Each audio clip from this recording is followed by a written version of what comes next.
Hello दोस्तों, स्वागत है आपका हमारे चैनल जीके गढ़ में। आज हम आपके लिए लेकर आए हैं एसएससी जीडी का जीएस का दूसरा सेट। आपको कमेंट करके बताना है कि हमारा पहला सेट आपको कैसा लगा। तो हम आज शुरुआत करेंगे दूसरे जीएस के सेट की, एसएससी जीडी के। चलिए शुरू करते हैं। पहला क्वेश्चन, लाल रक्त कणिकाओं का निर्माण हमारे शरीर में कहाँ पर होता है? बताइए गाइस। यकृत में, अस्थि मज्जा में, प्लीहा में या हृदय में? तो आपका आंसर है अस्थि मज्जा में। लाल रक्त कणिकाओं का निर्माण हमारे शरीर में अस्थि मज्जा में होता है। ये जो आपको इस फोटो में दिख रही हैं, ये हैं रेड ब्लड सेल्स। दरअसल ये हमारा ब्लड ही होता है, ठीक है ना। ब्लड को जब हम सूक्ष्मदर्शी से देखते हैं तो वो ऐसा ही दिखाई देता है, सेल्स के रूप में। और जो रेड ब्लड सेल्स का जो निर्माण होता है हमारे अस्थि मज्जा में होता है। अस्थि मज्जा क्या होती है? ये हमारे हड्डी के एकदम बीच का जो हिस्सा होता है, यही हिस्सा हमारा अस्थि मज्जा कहलाता है। ये जो दिख रहा है बीच में, यही हमारा क्या है? बोन मैरो, जिसे इंग्लिश में हम बोन मैरो बोलते हैं, अस्थि मज्जा। तो चलते हैं नेक्स्ट क्वेश्चन की ओर।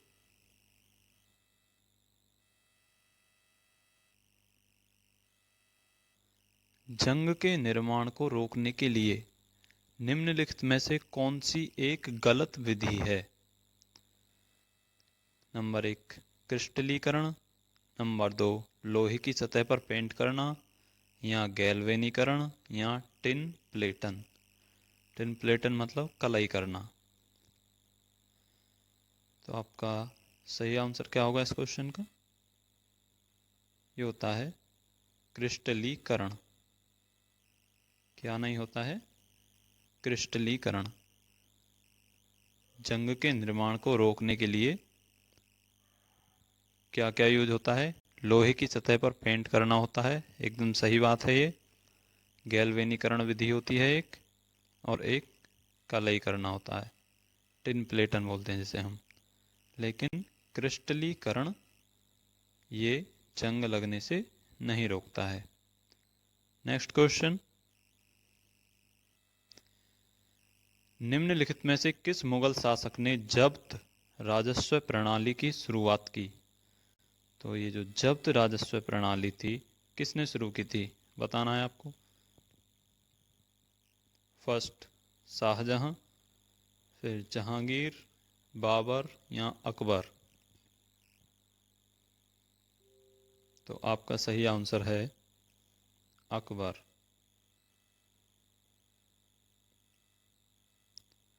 तो जब्त जो राजस्व प्रणाली थी, इसकी शुरुआत अकबर ने की थी। नेक्स्ट क्वेश्चन, खाली स्थान को जम्मू और कश्मीर में लद्दाख में नुब्रा और स्योक घाटियों के प्रवेश द्वार के रूप में जाना जाता है। यह भारत में सबसे ऊंचा वाहन योग्य दर्रा है। तो बताइए वो कौन सा दर्रा है? खारदुंगला दर्रा, दीफू दर्रा, बोमडिला दर्रा या नाथुला दर्रा? बताइए। तो ये जम्मू कश्मीर में लद्दाख में नुब्रा और स्योक घाटियों के प्रवेश द्वार के रूप में जाना जाने वाला दर्रा है। आप जानते होंगे इसका नाम है खारदुंगला पास, खारदुंगला दर्रा। नेक्स्ट क्वेश्चन, यदि हम बात करें दीफू दर्रे की, तो ये 3 देशों के साथ सीमा बनाता है, भारत, चीन और म्यांमार। और ये भारत के कौन से राज्य में है? अरुणाचल प्रदेश। ये है अरुणाचल प्रदेश। दीफू दर्रे की अगर हम बात करें, कहाँ पर है? अरुणाचल।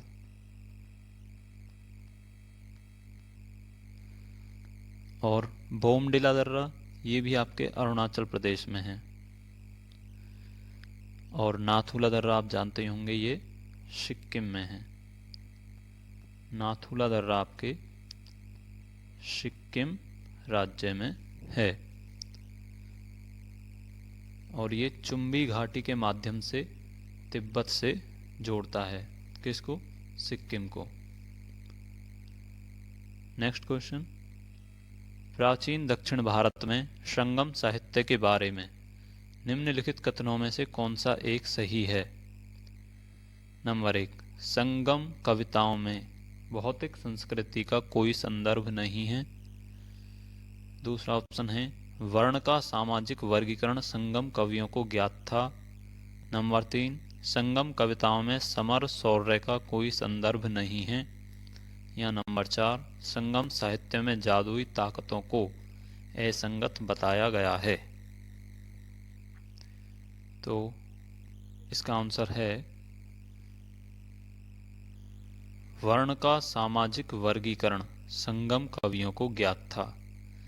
इसमें ये आपका एकदम सही बात है, ये उन्हें ज्ञात था।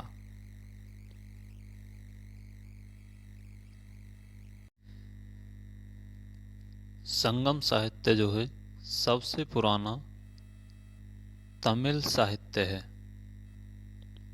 कौन सा साहित्य है? तमिल। सबसे पुराना तमिल साहित्य है। देखिए, इस काल में कुछ प्रमुख राज्य हुए थे, जो 3 राज्य थे। एक तो चेर था, एक चोल था और एक पांड्य था। चेर, चोल और पांड्य। ये भी आपसे पूछा जा सकता है कि कौन कौन से जो 3 प्रमुख तमिल राज्य थे इस समय, चेर, चोल और पांड्य। नेक्स्ट क्वेश्चन की ओर चलते हैं। निम्नलिखित में से कौन सा संगठन दुनिया के शांति के लिए परमाणु संगठन के रूप में स्थापित किया गया था? पहला ऑप्शन है अंतर्राष्ट्रीय ऊर्जा एजेंसी, दूसरा अंतर्राष्ट्रीय परमाणु ऊर्जा एजेंसी, या पेट्रोलियम निर्यातक देशों का संगठन, या संयुक्त राष्ट्र संगठन। तो देखिए, जो है दुनिया में जो शांति बनाए रखनी है परमाणु से संबंधित, तो वो आपको एक ही ऑप्शन दिख रहा है इसमें, अंतर्राष्ट्रीय परमाणु ऊर्जा एजेंसी। अंतर्राष्ट्रीय परमाणु ऊर्जा एजेंसी। अगर हम इंग्लिश में बोलें इसे तो इंटरनेशनल एटॉमिक एनर्जी एजेंसी।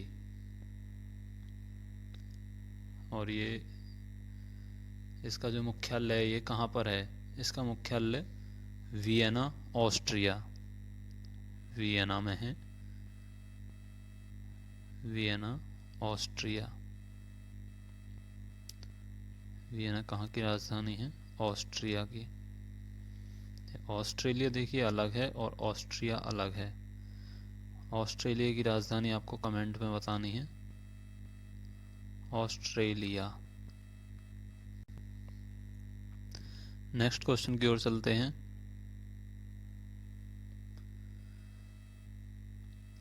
एक घर की छत से धरातल की ओर एक पत्थर गिराया जाता है। पत्थर की गतिज ऊर्जा अधिकतम होगी किस समय? बताइए। इसके गिराए जाने के तत्काल बाद, या जब यह ठीक आधे रास्ते पर होता है, या धरातल को स्पर्श करने से तत्काल पहले, या जब यह धरातल को स्पर्श करता है। तो देखिए, इस क्वेश्चन का जो आंसर है वो है धरातल को स्पर्श करने से तत्काल पहले जो उसकी गतिज ऊर्जा होगी अधिकतम होगी। जब कोई वस्तु नीचे आ रही है एकदम से जमीन पर गिरने से पहले, उसकी जो स्पीड होगी, मतलब जो गतिज ऊर्जा होगी, काइनेटिक एनर्जी, वो अधिकतम होगी। नेक्स्ट क्वेश्चन, निम्नलिखित में से कौन से चरमपंथियों की मांग थी जिसके कारण कांग्रेस 2 समूहों में विभाजित हो गई? नीचे दिए गए कूट का प्रयोग कर सही उत्तर चुनिए। देखिए क्या क्या दिया है यहाँ पर। पहला है स्वराज के संकल्प की मांग। दूसरा, तिलक को भारतीय राष्ट्रीय कांग्रेस का अध्यक्ष बनाए जाने के लिए। तो देखिए इसमें आपको बताना है कौन सी बात सही थी। पहला, केवल एक, केवल दो, एक और दो दोनों, या न तो एक और न ही दो। तो देखिए इस क्वेश्चन का जो आंसर है वो है केवल एक, केवल एक। स्वराज के संकल्प की मांग के कारण कांग्रेस दो समूहों में विभाजित हो गई थी। और जो कांग्रेस विभाजित हुई थी कौन से सन में हुई थी? ये 1907 के सूरत अधिवेशन में। 1907 का सूरत अधिवेशन था ये। वहाँ पर कांग्रेस दो दलों में बट गई, नरमपंथी और चरमपंथी, जिसे हम बोलते हैं नरम दल और गरम दल। और एक क्वेश्चन और पूछा जाता है कि ये दोनों दल पुनः एक कब हो गए थे? तो ये सन 1918 में। ये बहुत इंपॉर्टेंट क्वेश्चन है। पुनः एक भी हो गए थे ये।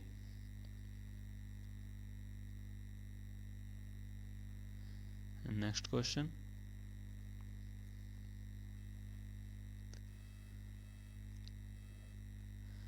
राज्यसभा और लोकसभा की शक्तियों के संदर्भ में राज्यसभा के पास लोकसभा की तुलना में अधिक शक्ति है।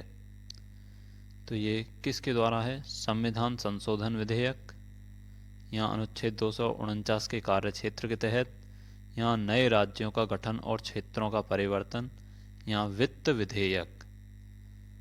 तो आपका सही आंसर होगा अनुच्छेद 249 के कार्य क्षेत्र के तहत।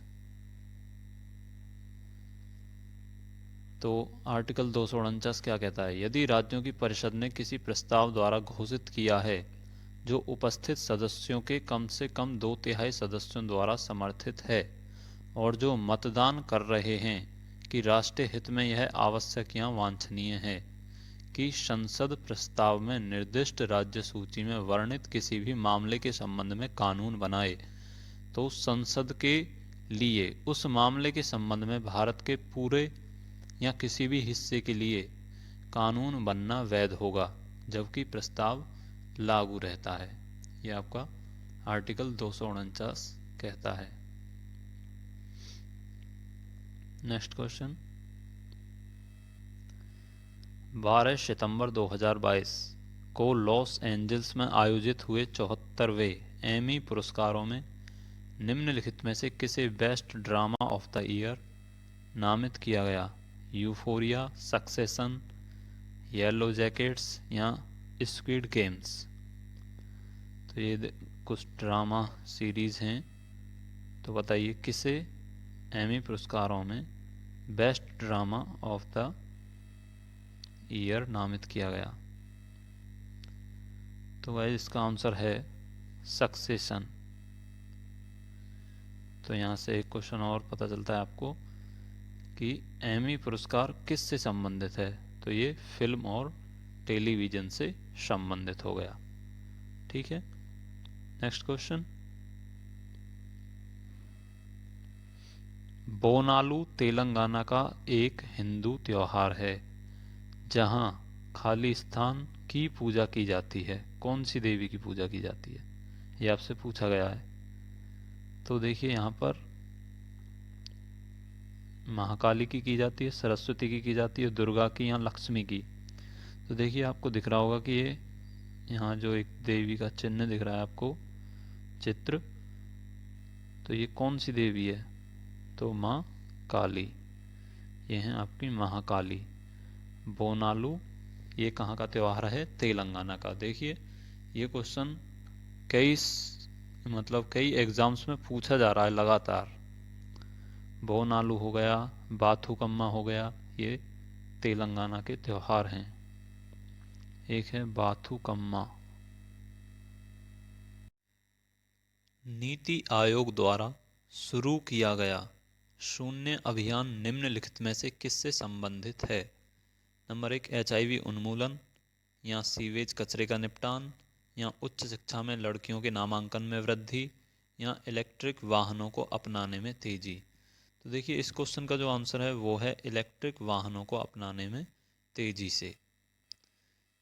शून्य अभियान, शून्य का मतलब है मतलब जीरो कार्बन पॉल्यूशन, ताकि हम क्या कर सकें, इलेक्ट्रिक वाहनों को अपना सकें और जिससे हमारे प्रदूषण जो होता है वाहनों से वो कम हो जाए। चलिए अगले क्वेश्चन पर चलते हैं। अभी उससे पहले अगले क्वेश्चन पर जाने से पहले से नीति आयोग के बारे में कुछ जान लेते हैं। देखिए नीति आयोग क्या होता है और इसका अध्यक्ष कौन होता है। देखिए नीति आयोग जो होता है इसका अध्यक्ष होता है स्वयं प्रधानमंत्री।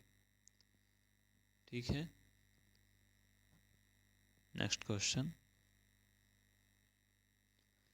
निम्नलिखित में से कौन सा लूना, सेल्सियस और वाइजर शब्द का सबसे अच्छा वर्णन करता है जो कभी कभी समाचारों में देखा जाता है। तो देखिए ये लूना, सेल्सियस और वाइजर शब्द किससे संबंधित हैं ये आपको बताना है। ब्रह्मांड में आकाशगंगाओं के नाम, क्रिप्टो करेंसी के नाम, चंद्रमा के आंतरिक भाग का पता लगाने के लिए नासा का मिशन, या हिंद महासागर के खनिजों का पता लगाने के लिए IOR क्षेत्र के देशों का मिशन। तो देखिए इस क्वेश्चन का जो आंसर है वो है क्रिप्टो करेंसी का नाम। तो देखिए यहाँ पर एक इमेज दिख रही होगी आपको जो कि क्या है, क्रिप्टो करेंसी की इमेज है। क्रिप्टो करेंसी क्या होती है, एक डिजिटल करेंसी होती है। ठीक है ना, ये आप इसे छू नहीं सकते हो। कैसी करेंसी होती है जिसे आप छू नहीं सकते हो, डिजिटल करेंसी, जैसे बिटकॉइन वगैरह जो आजकल चलन में हैं। और आपसे एक क्वेश्चन और पूछा जा सकता है इसी से संबंधित कि क्रिप्टो करेंसी को कानूनी रूप से मान्यता देने वाला कौन सा देश है, बताइए। पहला देश वो कौन सा बना है, वो है अल सल्वाडोर। El Salvador. ठीक है, नेक्स्ट क्वेश्चन की ओर बढ़ते हैं। विश्व साक्षरता दिवस इनमें से किस तारीख को मनाया जाता है। 11 दिसंबर, 8 सितंबर, 20 मई या 22 जनवरी। तो आपको आंसर बताना है इसका क्या है।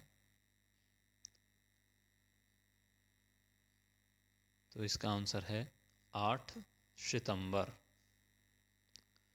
8 सितंबर।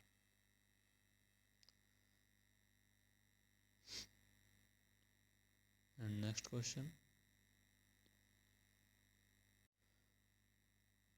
उस देश का नाम बताइए जो भारतीय राज्यों नागालैंड, मिजोरम, अरुणाचल प्रदेश और मणिपुर के साथ अपनी सीमाएं साझा करता है और जिसकी वर्तमान राजधानी नायपीडॉ है, या नेपीदाव बोलते हैं हम।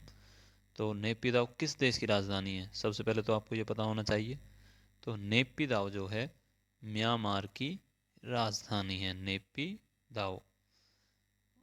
चलिए देखिए यहाँ पर मैप भी दिया गया है किस किस राज्य की सीमा जो है म्यांमार से लगती हैं। तो देख रहा होगा आपको मैप में, देखिए ये आपका अरुणाचल प्रदेश हो गया, ये आपका है म्यांमार, ये दिख रहा है इतने हिस्से में आपको, ये है म्यांमार। अरुणाचल प्रदेश की सीमा लगती है और ये नागालैंड, ये मणिपुर और ये मिजोरम। तो ये 4 राज्य हैं जिनकी सीमा म्यांमार से लगती है। नेक्स्ट क्वेश्चन,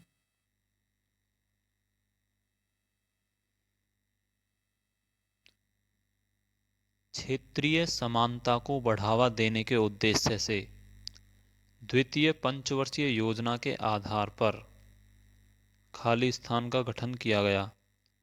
औद्योगिक नीति संकल्प 1948, औद्योगिक नीति संकल्प 1951, औद्योगिक नीति संकल्प 1956 या औद्योगिक नीति संकल्प 1977।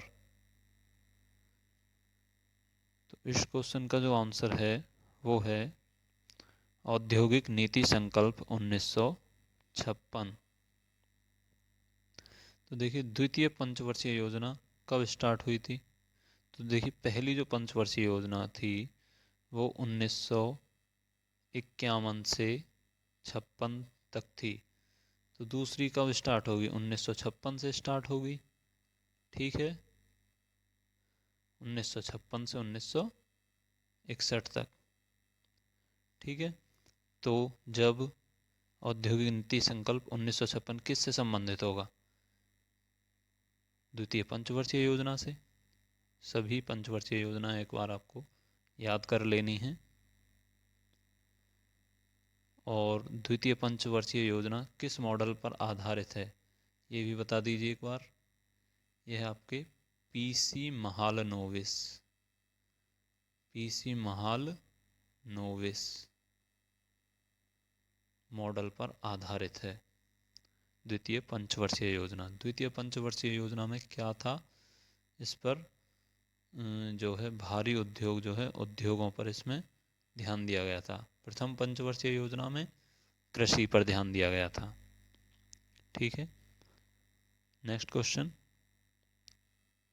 जैव ऑक्सीजन मांग निम्नलिखित में से किसके लिए एक मानक मापदंड है? रक्त में ऑक्सीजन स्तर मापना, वन पारिस्थितिकी तंत्रों में ऑक्सीजन स्तरों के अभिकलन या फिर जलीय पारिस्थितिकी तंत्रों में प्रदूषण जांचना, या उच्च तुंगता क्षेत्रों में ऑक्सीजन स्तरों को आंकना। तो आपको इसका सही आंसर बताना है। तो इसका आंसर है जलीय पारिस्थितिकी तंत्रों में प्रदूषण जांचना। जैव ऑक्सीजन मांग का जो मानक मापदंड है जलीय पारिस्थितिकी तंत्रों में प्रदूषण को जांचना है। Option number 3। Next question.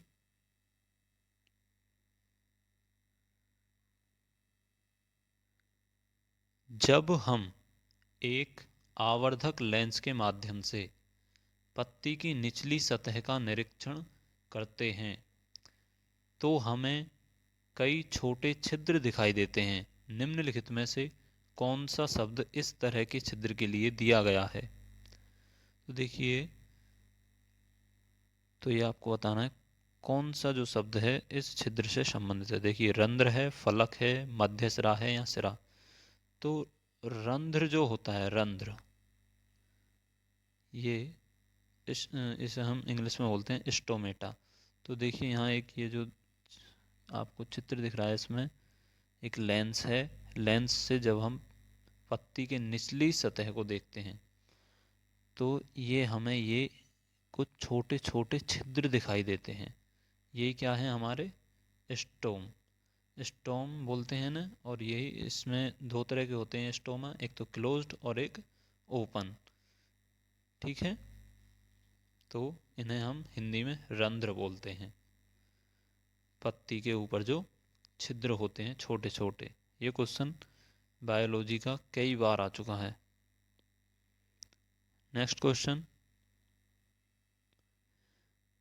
प्रसिद्ध समाचार पत्र हितवाद की स्थापना किस भारतीय स्वतंत्रता सेनानी ने की थी?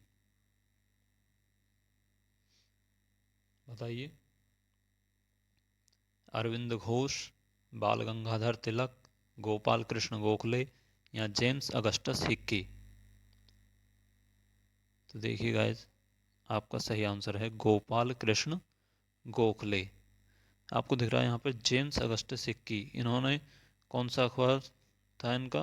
बंगाल गजट, भारत का सबसे पहला अखबार बंगाल गजट। अगर हम बात करें अरविंदो घोष की, तो इन्होंने जो समाचार पत्र शुरू किया था उसका नाम था वंदे मातरम, वंदे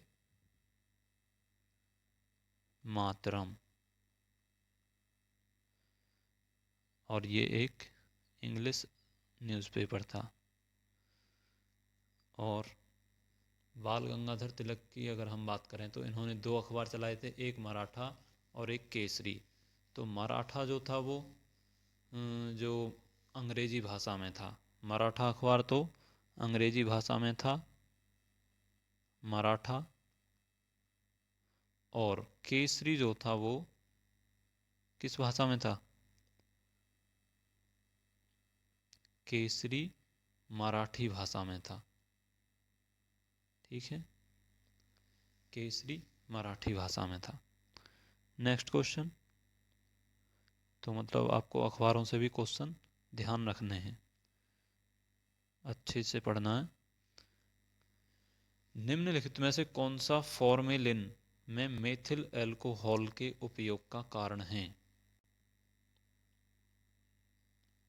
बताइए, निम्नलिखित में से कौन सा फॉर्मेलिन में मेथिल अल्कोहल के उपयोग का कारण है? उदासीन के लिए, निर्जलीकरण से बचने के लिए, कीटों को मारने के लिए, या बहुलकन को रोकने के लिए? तो देखिए, इसका जो सही आंसर है वो है बहुलकन को रोकने के लिए। तो देखिए, ये आज के 20 बहुत ही ज़्यादा महत्वपूर्ण क्वेश्चन थे। आपको एक बार इन्हें अच्छे से पढ़ लेना है। दोस्तों, अगर वीडियो अच्छी लगी हो तो इसको लाइक, शेयर और हमारे चैनल को सब्सक्राइब ज़रूर करें।